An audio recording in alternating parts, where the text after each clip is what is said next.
हेफाजाब होग्रा मानव गेदेर बिराज बर' आरो लोगोसे बेयाव आंनि खाथियाव थानाय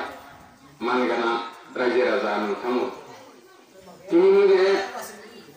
थानसालिनि दरखं बेरखांनायाव आंखौ हरखाबैनो बिबानखौ होबाय आंबो आजावना लाबाय आरो बे बिबानखौ होदोंमोन बिराज बर'नो बिथाङा आंनो होनाय नालाय आंबो गनायना लाबाय दिनै बे धोरोमा दा गोदान नङा 92 जोनोम जादोंमोन बाथौ गौथुमा बेनिफ्राय दासिमबो दावगागासिनो दोङो जों राङापालियावल' बे धोरोमखौ सिबियाखै खाथि खाला जेसेबां दोङो गामि दा बाथौ